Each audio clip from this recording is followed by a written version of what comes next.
Praise the Lord. ஆண்டவராகிய இயேசு கிறிஸ்துவின் நாமத்தில் உங்களுக்கு என் அன்பின் வாழ்த்துதலை தெரிவித்துக் கொள்கிறேன். எனக்கு அருமையான தெய்வ பிள்ளைகளே, ஒவ்வொரு நாளும் இந்த யூடியூப் மூலம் உங்களை சந்திப்பதில் நான் மிகுந்த மகிழ்ச்சி அடைகிறேன். இந்த ஆடியோவை நீங்கள் கேட்டு தேவ ஆசீர்வாதத்தை பெறுவது மட்டுமன்றி, உங்களுக்கு அறிமுகமானவர்கள், உங்கள் நண்பர்கள், உங்கள் உறவினர்களுக்கும் இந்த ஆடியோவை அனுப்பி தேவனுடைய நாமத்தை மகிமைப்படுத்தும்படி உங்களை அன்புடன் கேட்டுக்கொள்கிறேன். இந்த நாளிலும் 2 நாளாகமம் 34 அதிகாரம் முதல் வசனம். யோசியா ராஜாவாகிற போது 8 வயதாயிருந்து 31 வருஷம் எருசலேமில் அரசாண்டான். அவன் கர்த்தருடைய பார்வைக்கு செம்மையானதை செய்து தன் தகப்பனாகிய தாவீதின் வழிகளில் வலது இடதுபுறமாக விலகாமல் நடந்தான். அவன் தன் ராஜ்ய பாரத்தின் 8ஆம் வருஷத்தில் தான் இன்னும் இளவயதாய் இருக்கையில் தன் தகப்பனாகிய தாவீதின் தேவனை தேட ஆரம்பித்து 12ஆம் வருஷத்தில் மேடைகள், தோப்புகள், சொரூபங்கள், விக்கிரகங்கள் ஆகிய இவைகள் அற்று போகும்படி யூதாவையும் எருசலேமையும் சுத்திகரிக்க தொடங்கினான். அவனுக்கு முன்பாக பாகால்களின் பலிபீடங்களை இடித்தார்கள். அவைகளின் மேலிருந்த சிலைகளை வெட்டி விக்கிரக தோப்புகளையும் வார்ப்பு விக்கிரகங்களையும் வெட்டு விக்கிரகங்களையும் உடைத்து நொறுக்கி அவைகளுக்கு பலியிட்டவர்களுடைய பிரேத குழிகளின் மேல் தூவி பூசாரிகளின் எலும்புகளை அவர்களுடைய பீடங்களின் மேல் சுட்டெரித்து இவ்விதமாய் யூதாவையும் எருசலேமையும் சுத்திகரித்தான். அப்படியே அவன் மனாசே, எப்ராயிம், சிமியோன் என்னும் பட்டணங்களிலும் நப்தலி மட்டும் பாழான அவைகளின் சுற்றுப்புறங்களிலும் செய்தான். அவன் இஸ்ரவேல் தேசம் எங்குமுள்ள பலிபீடங்களையும் விக்கிரக தோப்புகளையும் தகர்த்து விக்கிரகங்களை நொறுக்கி தூளாக்கி எல்லா சிலைகளையும் வெட்டி போட்ட பின்பு எருசலேமுக்கு திரும்பினான். அவன் தேசத்தையும் ஆலயத்தையும் சுத்திகரித்த பின்பு அவன் தன் ராஜ்ய பாரத்தின் 18ஆம் வருஷத்திலே அத்சலியாவின் குமாரனாகிய சாப்பானையும் நகர தலைவனாகிய மாசேயாவையும் யோவாகாசின் குமாரனாகிய யோவாக் என்னும் மந்திரியையும் தன் தேவனாகிய கர்த்தரின் ஆலயத்தை பழுது பார்க்கும்படிக்கு அனுப்பினான். அவர்கள் பிரதான ஆசாரியனாகிய இல்க்கியாவின் இடத்தில் வந்து வாசற்படியை காக்கிற லேவியர் மனாசேயிலும் எப்ராயிமிலும் இஸ்ரவேலில் மீதியானவர்கள் எல்லாரின் கையிலும் யூதா பென்யமீன் எங்கும் சேர்த்து எருசலேமுக்கு திரும்பி தேவனுடைய ஆலயத்திற்கு கொண்டு வந்த பணத்தை ஒப்புவித்து வேலையை செய்விக்கும்படி கர்த்தருடைய ஆலயத்தின் விசாரிப்புக்காரரானவர்களின் கையில் அதை கொடுத்தார்கள். இவர்கள் அதை கர்த்தருடைய ஆலயத்தை பழுது பார்த்து சீர்படுத்துகிறதற்கு ஆலயத்தில் வேலை செய்கிறவர்கள் கையிலே கொடுத்தார்கள். அப்படி யூதாவின் ராஜாக்கள் கெடுத்து போட்ட அறைகளை பழுது பார்க்க வெட்டின கற்களையும் இணைப்பு மரங்களையும் பாவுகிறதற்கு பலகைகளையும் வாங்க தச்சருக்கும் சிற்பாசாரிகளுக்கும் அதை கொடுத்தார்கள். இந்த மனுஷர் வேலையை உண்மையாய் செய்தார்கள். வேலையை நடத்த மெராரியின் புத்திரரில் யாகாத், ஒபேதியா என்னும் லேவியரும் கோகாதியரின் புத்திரரில் சகேரியாவும் மெசுல்லாமும் அவர்கள் மேல் விசாரிப்புக்காரராய் இருந்தார்கள். இந்த லேவியர் எல்லாரும் கீத வாத்தியங்களை வாசிக்க அறிந்தவர்கள். அவர்கள் சுமைக்காரரை விசாரிக்கிறவர்களாயும் பற்பல வேலைகளை செய்கிறவர்கள் எல்லாரையும் கண்காணிக்கிறவர்களாயும் இருந்தார்கள். லேவியரில் இன்னும் சிலர் கணக்கரும் மணியக்காரரும் வாசல் காவலாளருமாய் இருந்தார்கள். கர்த்தருடைய ஆலயத்துக்கு கொண்டு வரப்பட்ட பணத்தை அவர்கள் எடுக்கிற போது மோசே கொண்டு கட்டளையிடப்பட்ட கர்த்தருடைய நியாயப்பிரமாண புஸ்தகத்தை ஆசாரியனாகிய இல்க்கியா கண்டெடுத்தான். அப்பொழுது இல்க்கியா சம்பிரீதியாகிய சாப்பானை நோக்கி, கர்த்தருடைய ஆலயத்திலே நியாயப்பிரமாண புஸ்தகத்தை கண்டெடுத்தேன் என்று சொல்லி அந்த புஸ்தகத்தை சாப்பான் கையில் கொடுத்தான். சாப்பான் அந்த புஸ்தகத்தை ராஜாவினிடத்திற்கு கொண்டு போய் அவனை நோக்கி, உம்முடைய ஊழியக்காரருக்கு கட்டளையிடப்பட்டவைகளை எல்லாம் அவர்கள் செய்கிறார்கள். கர்த்தருடைய ஆலயத்திலே சேர்ந்த பணத்தை அவர்கள் கூட்டி அதை விசாரிப்புக்காரர் கையிலும் வேலை செய்கிறவர்கள் கையிலும் கொடுத்தார்கள் என்று ராஜாவுக்கு மறு செய்தி சொன்னதும் அல்லாமல், ஆசாரியனாகிய இல்க்கியா என் கையில் ஒரு புஸ்தகத்தை கொடுத்தான் என்பதை சம்பிரதியாகிய சாப்பான் ராஜாவுக்கு அறிவித்து ராஜாவுக்கு முன்பாக அதை வாசித்தான்.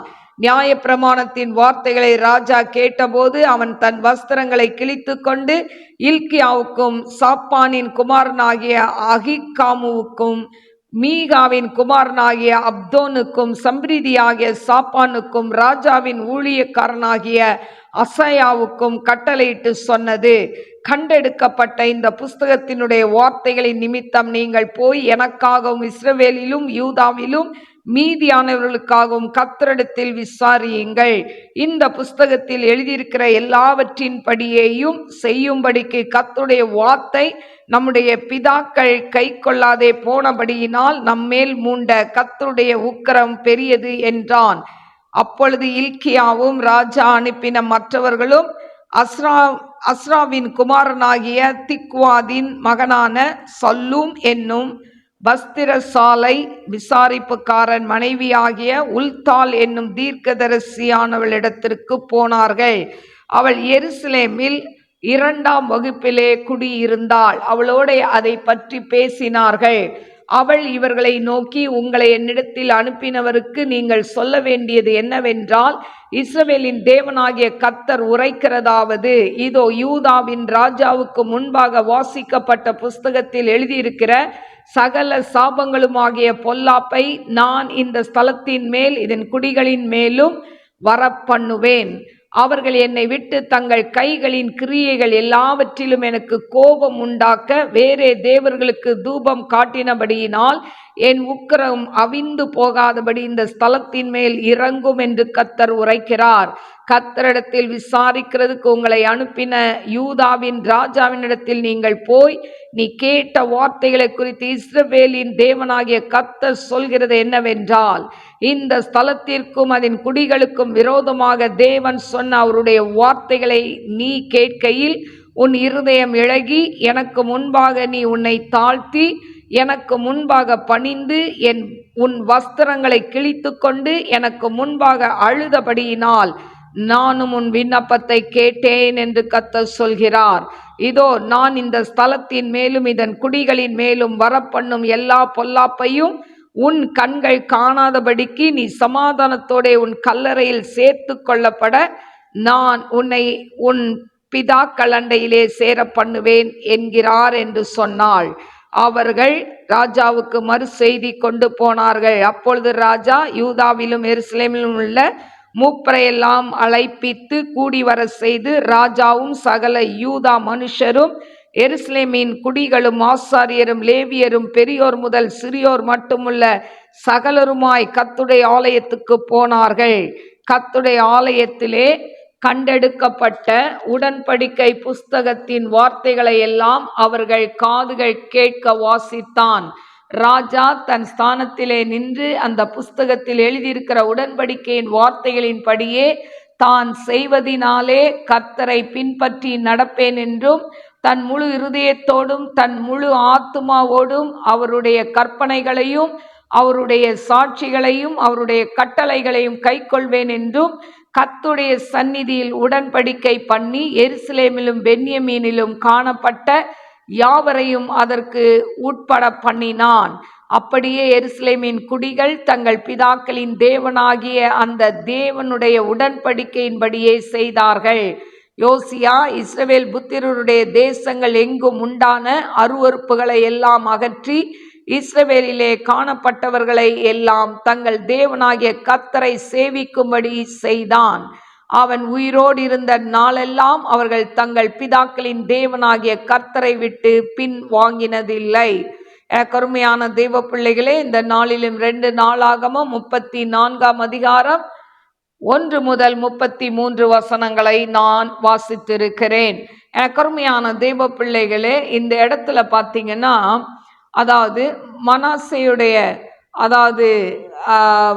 மனாசேயுடைய மகன் பார்த்தீங்கன்னா 2 வருஷம் அவன் ஆட்சி செய்கிறான், ஆமோன்.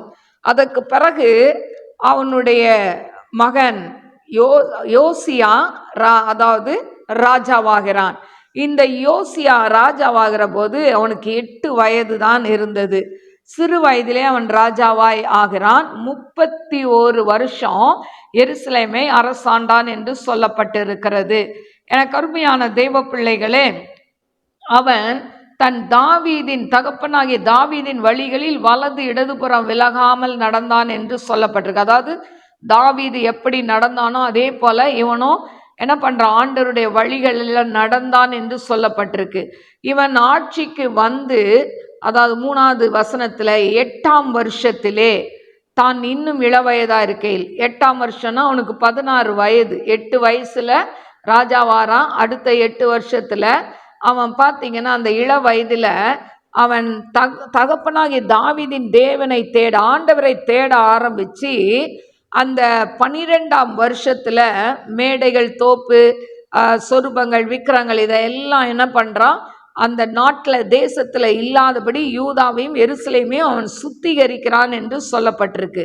அப்போ பலிபீடங்களை எல்லாம், பாகால் பலிபீடங்கள் எல்லாத்தையும், விக்கிரங்கள் எல்லாத்தையும் அவன் என்ன பண்றான், அவன் தகத்தெறிகிறதை நாம் பார்க்கிறோம்.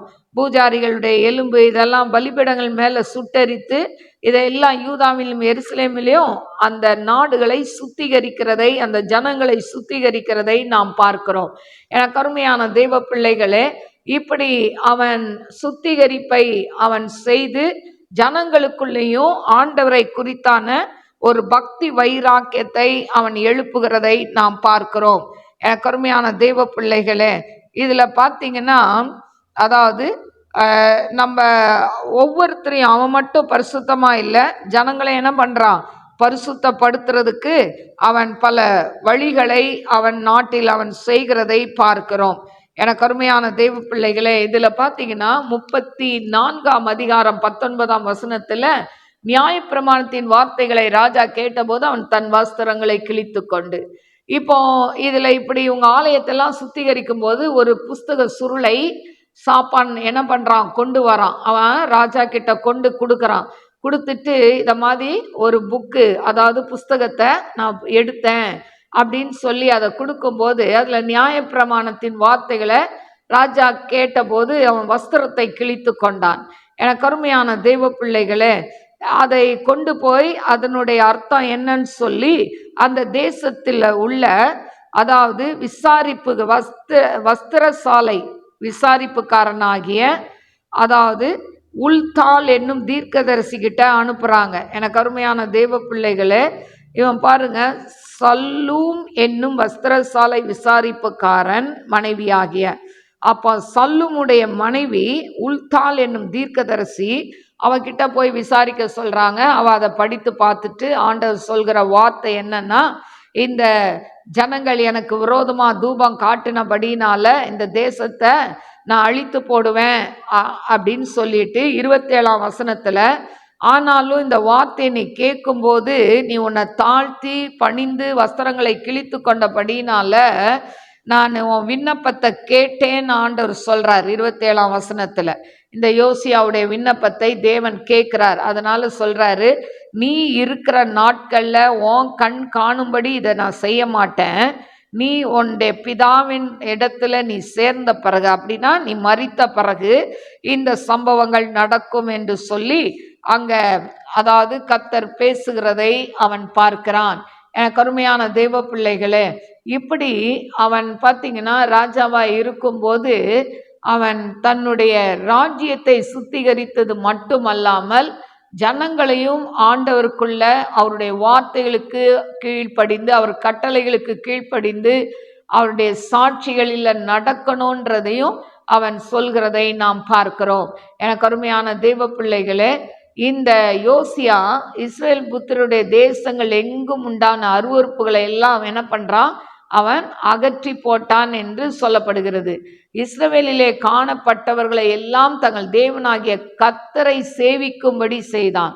எல்லாரும் இஸ்ரவேலில் இருக்கிற எல்லாரும் என்ன பண்ணணும்? ஆண்டவரை தான் சேவிக்கணும் அப்படின்ற காரியத்தை அவன் கொண்டு வந்ததை பார்க்கிறோம். அவன் உயிரோடு இருந்த நாள் எல்லாம் அவர்கள் தங்கள் பிதாக்களின் தேவனாகிய கர்த்தரை விட்டு பின்வாங்கினது இல்லை என்று சொல்லப்பட்டிருக்கு. அப்போ அந்த ராஜா யோசியா உயிரோட இருக்கிற வரைக்கும் அந்த ஜனங்கள் என்ன பண்ணலையா? ஆண்டவரை விட்டு பின்வாங்கி போகவில்லை என்று சொல்லப்பட்டிருக்கிறது. எனக்கு அருமையான தேவ பிள்ளைகளே, இன்றைக்கும் நம்முடைய வாழ்க்கையில கூட நாம் மட்டும் பரலோகம் போனால் போதாது, நம்ம மட்டும் ஆண்டவருக்குள்ள பெர்ஃபெக்டா இருந்தா போதாது, நம்மை சூழ்ந்து இருக்கிற ஜனங்களுக்காக நாம் என்ன செய்து கொண்டு இருக்கிறோம்? இந்த யோசியா ராஜா செய்தது போல எல்லாத்தையும் அவன் தேசத்தை சுத்திகரிக்கிறான். யூதா எருசலே அந்த இஸ்ரேல் தேசத்தை சுத்திகரிக்கிறான். அது மட்டும் இல்லை, அங்கே இருக்கிற ஜனங்களும் ஆண்டவருடைய கட்டளைக்கு கீழ்ப்படியணும்னு சொல்லி அவன் போதிக்கிறத, அவன் ஆட்களை வைத்து உபதேசிக்கிறத நம்ம பார்க்குறோம். இந்த நாளிலையும் நாம் என்ன செய்து கொண்டு இருக்கிறோம்? கடைசி நாட்களில் வாழ்ந்து கொண்டு இருக்கிறோம். நாம் உலகமெங்கும் போய் ஆண்டவருடைய நாமத்தை என்ன பண்ணணும்? சுவிசேஷகமாய் நாம் சொல்ல வேண்டும். கருமையான தேவ பிள்ளைகளே, சமயம் வாய்த்தாலும் வாய்க்காவிட்டாலும் திருவசனத்தை ஜாக்கிரதையாய் பிரசங்கின்னு சொல்லப்பட்டிருக்கு. நீங்க படிக்கிற இடத்துல, காலேஜில், ஸ்கூலில், வேலை செய்கிற ஸ்தலத்தில், ஒவ்வொரு இடங்களுக்கும் நீங்கள் போகும்போது, பஸ்ஸுலேயோ மற்ற இதில் ட்ராவல் பண்ணி போகும்போது யாரையெல்லாம் பார்க்குறீங்களோ ஆண்டவர் நல்லவர், அவர் நேசிக்கிறார்ன்ற அந்த காரியத்தை நம்ம மற்றவர்களுக்கு என்ன பண்ணணும்? கட்டாயம் சொல்லணும். எனக்கு அருமையான தேவ பிள்ளைகளே, இன்னைக்கு நாம் ஆண்டவருடைய அன்பை சொல்லாட்டா அவங்களுக்கு யார் சொல்வார்கள்? அதனால யாராவது சொல்லட்டும் நினைக்காதபடி, ஆண்டவரே நான் அநேகருக்கு உம்மை பற்றி சொல்ல வேண்டும் என்கிற அந்த ஆத்தும தாகம் இருக்கும் என்று சொன்னால் ஆண்டவர் உங்களை எடுத்து பயன்படுத்துவார். தாகமே இல்லாட்ட ஆண்டவர் எப்படி பயன்படுத்த முடியும்? ஆண்டவர் எனக்கு ஊழியம் கொடுத்தா நான் செய்வேன், கொடுத்தா செய்வேன் இல்லை. நீ ஆண்டவருக்குன்னு ஒரு ஸ்டெப்பு முன்னால் காலை எடுத்து வச்சேன்னா ஆண்டவர் என்ன பண்ணுவார்? ஊழியம் செய்யறதுக்கு வேண்டிய வாசலை திறப்பார். உனக்கு வாஞ்சியே இல்லாட்ட ஆண்டவர் எப்படி செய்ய முடியும்? எனக்கு அருமையான தேவ பிள்ளைகளே, அதனால இன்னைக்கு நீங்கள் எந்த வேலையில் இருந்தாலும், நல்லா ஹை போஸ்டிங்கில் இருந்தாலும், எந்த வேலை செய்து நீங்கள் பெரிய ஆளாக இருக்கட்டுமே, ஆனால் நீங்கள் என்ன பண்ணணும்? ஆண்டவர் உங்கள் வாழ்க்கையில் செய்த நன்மைகளை நீங்கள் சபை நடுவிலையும் சொல்லணும், ஜனங்களுக்கும் சொல்லணும். அப்போதான் ஆண்டவர் இப்படியும் நன்மை செய்ய முடியுமா அப்படின்னு சொல்லி அநேகர் அந்த ஆண்டவரை நம்புவார்கள். அதனால இன்றைக்கு நாம் ஒரு தீர்மானம் எடுப்போம். ஆண்டவரே, இந்த 2026 அநேகருக்கு உம்மை பற்றி நான் சொல்வேன் ஆண்டவரை, உமக்காய் ஊழியம் செய்வேன் ஆண்டவரை. எனக்கு நல்ல வேலையை கொடுத்துருக்கிறீங்க, கை நிறைய சம்பளத்தை கொடுத்துருக்கிறீங்க, ஆனால் இது போதாது ஆண்டவரை, ஆத்தும ஆதாயம் பண்ணணுன்ற அந்த வாஞ்சை, அந்த தாகம் உங்களுக்குள்ள இருக்கும் என்று சொன்னால் கர்த்தர் உங்களை எடுத்து பயன்படுத்துவார். அல்லேலூயா. இந்த யோசியா வாலிப நாட்கள்ல அவன் என்ன பண்றான்? 16 வயது. அந்த வாலிப நாட்கள்ல அவனுக்குள்ள ஒரு வைராக்கியம், அதாவது ஆண்டவருடைய கட்டளைப்படி கற்பனைப்படி நடக்கணும், தேசத்தை சுத்திகரிக்கணும், அந்த வைராக்கியம் இருந்தது. கர்த்தர் அவனை ஆசீர்வதித்தார். அதே போல இன்றைக்கும் நமக்குள்ள ஒரு வைராக்கியம் இருக்கும் என்று சொன்னால் உங்களை கொண்டு பெரிய காரியங்களை செய்வார். வாலிப பிள்ளைகளை கொண்டு பெரிய காரியங்களை செய்வார். வாலிப பிள்ளைகள் வெறும் ஆட்டம் பாட்டம் உலகப்பரமான உல்லாசத்தை அனுபவிக்கிறதுக்கு அல்ல, வாலிப நாட்களில் உன் சிருஷ்டிகனை நினை என்று சொல்லப்பட்டு இருக்கிறது. எனக்கு அருமையான தேவ பிள்ளைகளே, வாலிப நாட்கள்ல ஆண்டவரை பிடித்து கொண்டீர்கள் என்று சொன்னால் உங்கள் எதிர்காலம் ஆசீர்வாதமாக இருக்கும். ஆண்டவர் உங்களையும் ஆசீர்வதிப்பார், உங்கள் மூலம் அநேகரை ஆசீர்வதிப்பார். நாம் கண்களை மூடி நாம் செபிப்போம். ஸ்தோத்திரிக்கிறேன் ஆண்டவரே, மகா பரிசுத்தமுள்ள நல்ல தகப்பனே, வாலிபர்களும் உமக்கு ஊழியம் செய்ய முடியும் என்பதை அப்பா இந்த ஓசியா ராஜா ஆண்டவரே அப்பா அவனுடைய காரியத்திலிருந்து கற்றுக்கொண்டோம் ஆண்டவரே. 16 வயது, 8 வயதுல ராஜாவாகிறான், 16 வயதுல அப்பா அவன் நாட்டை சுத்திகரிக்கிறதை பார்க்கிறோம். மேடைகளை தகர்த்து போட்டதை, உமக்கு பிரியமில்லாத எல்லாத்தையும் ஆண்டவரை அப்புறப்படுத்தியதை பார்க்கிறோம்.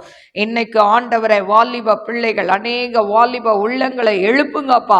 உலகத்துக்குள்ள விழுந்து கிடக்கிற உலக ஆண்டவரை அழிந்து போற அன்புக்குள்ள அன்புன்னு ஏமாந்து போய் விழுந்து கிடக்கிற ஆண்டவரே அந்த காரியத்துல இன்னும் தகப்பனே அப்பா ஆண்டவரே உமக்கு ஸ்தோத்திரிக்கிறேன், துதிக்கிறேன் ஆண்டவரை.